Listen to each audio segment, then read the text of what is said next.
చిత్తూరు నగరంలో వాడవాడల అంగరంగ వైభవంగా జన్మాష్టమి వేడుకలు నిర్వహించారు. ఇందులో భాగంగా హైరోడ్లోని శ్రీకృష్ణ ఆలయంలో చిత్తూరు ఎమ్మెల్యే గురజాల జగన్మోహన్ రెడ్డి తండ్రి చెన్నకేశవులు నాయుడు పాల్గొని స్వామివారికి ప్రత్యేక పూజా కార్యక్రమాలు నిర్వహించారు. చర్చి వీధిలోని రుక్మిణి సత్యభామ సమేత సంతాన వేణుగోపాల స్వామి ఆలయంలో బుల్లెట్ సురేష్ ఆధ్వర్యంలో ఘనంగా కృష్ణాష్టమి వేడుకలు నిర్వహించారు.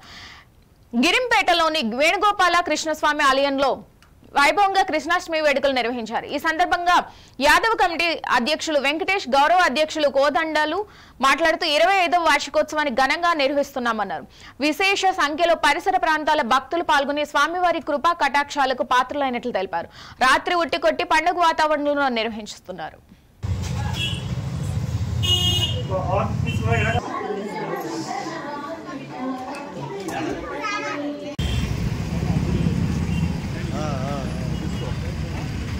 చర్చి వీధిలో ఉన్న రుక్మిణి సత్యభామ సమేత సంతాన వేణుగోపాల స్వామి ఆలయంలో ఈరోజు కృష్ణాష్టమి కోలాహలంగా జరుగుతుంది. వచ్చే 28 బుధవారం ఆ రోజు స్వామివారికి వచ్చి కళ్యాణం కూడా బాగా గ్రాండ్గా చేస్తున్నాము. 29 వచ్చి భజన కార్యక్రమం ఉంటుంది. 30వ తేదీ వచ్చి సహస్ర దీపోత్సవ అలంకారము, ఉయ్యాల సేవ మరియు భద్రనాట్య ప్రోగ్రాం అంతా కూడా ఉంది. 31 వచ్చి స్వామివారి ఊరేగింపు. 1వ తేదీ వచ్చి స్వామివారికి ఉట్టి కొడతాము. అదే అందులో ఏం చేస్తారో ఈరోజు సంవత్సరం 28వ వార్షికోత్సవ కార్యక్రమాన్ని చేస్తున్నాము. ఇందులో కార్యక్రమంలో భాగంగా ప్రపంచ యావత్తు శ్రీకృష్ణుడిని కొలుస్తున్నారు. అదేవిధంగా మేము కూడా ఇక్కడ ప్రతి సంవత్సరం కూడా చాలా వైభవంగా కార్యక్రమం నిర్వహిస్తున్నాం. మొదట అభిషేకము, తదుపరి స్వామివారికి గోపూజ కార్యక్రమం, తదుపరి మహాభిషేకం, తదుపరి కార్యక్రమం ఇప్పుడు కళ్యాణోత్సవం కార్యక్రమం ప్రారంభమవుతుంది. తదుపరి అన్నదానము, దాదాపు 300 మందికి అన్నదాన కార్యక్రమాన్ని చేపడుతున్నాం. అదేవిధంగా ఇక్కడ గుడి డెవలప్మెంట్కి అందరూ కూడా ఇక్కడ మాకు ఉన్నటువంటి సోదరులు మనోళ్ళు అందరూ కూడా ప్రతి ఒక్కరు కూడా ఈ గిరింపేట యావత్తు ప్రతి ఒక్కరు కూడా ఈ యొక్క డెవలప్మెంట్కి అభివృద్ధికి మాకు బాగా సహాయ సహకారాలు అందిస్తున్నారు.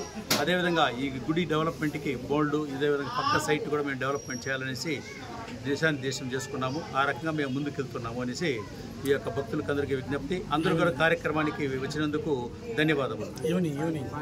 సాయంత్రం కార్యక్రమం 4 గంటలకు పుట్టి తదుపరి ప్రభ ఊరేగింపు సేవా కార్యక్రమాలు కూడా ఇక్కడ గిరింపేట నుంచి దుర్గమ్మ గుడి, చౌడేశ్వరం గుడి అంతా కూడా కార్యక్రమం. జయంతి సందర్భంగా మన చిత్తూరు నియోజకవర్గ ప్రజలందరికీ శుభం కలగాలని, మంచి సుఖశాంతులతో బతకాలని, ప్రతి సంవత్సరం ఇలాగే మన ప్రజలందరూ కృష్ణ జయంతి చేసుకోవాలని మా నియోజకవర్గ ప్రతినిధిగా మా కోరిక.